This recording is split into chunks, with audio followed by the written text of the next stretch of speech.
Hi there, my name is Lorelei and I'm a third year student studying classics at St Anne's, so that means I'm going into my fourth and final year this October.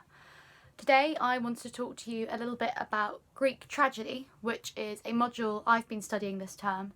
Before I came to Oxford, I had never studied Greek. I didn't know anything about the language or the culture, so please don't be put off by that because I think this is really interesting and something that you might one day want to learn about.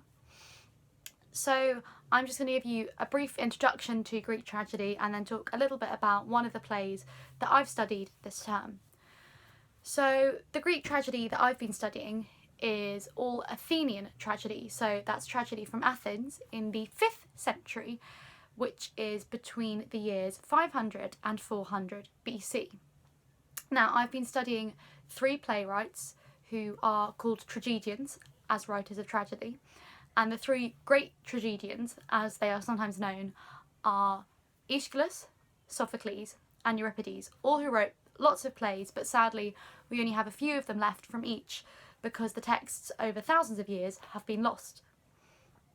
Now, ancient Greek tragedy is very different from our modern understanding of theatre. They were all written for and performed in tragic contests. Think Glastonbury or Reading kind of thing. Now these you would have lots of plays performed in one day in these contests, and there'd be comedies as well as tragedies.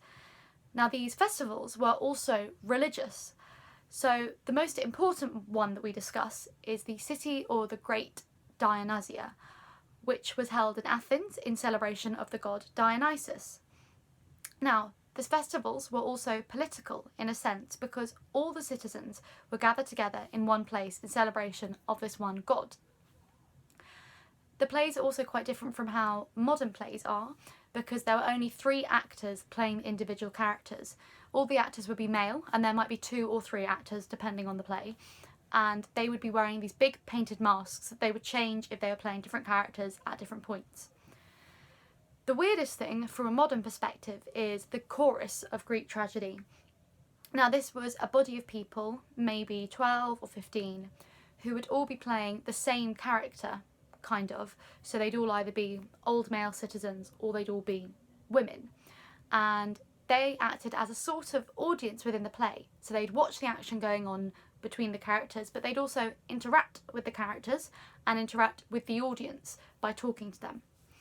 There would also be music, songs and dancing, and most of the tragedies that we have left and study are based on ancient Greek myths, which the audience would generally be very familiar with. So I'm going to quickly discuss a play called the Agamemnon, which was written by Aeschylus and first performed in 458 BC.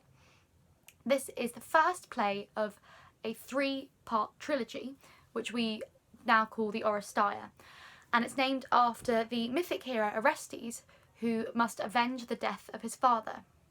Now the Agamemnon is the first play. The king, Agamemnon, is returning from the Trojan War.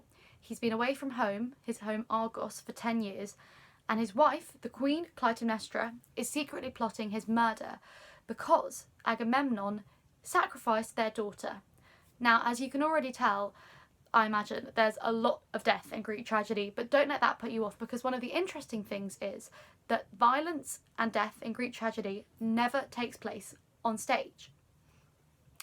By the end of the play, the queen Clytemnestra has deceived everyone and murdered her husband Agamemnon by her own hands, and also revealed that she's taken a new lover. Politically and romantically, everything Clytemnestra does is completely against Athenian standards. Even though the play is set in the mythic past, Clytemnestra as a woman really should be adhering to Athenian conventions, which requires women to remain inside the house, be seen and not heard, basically.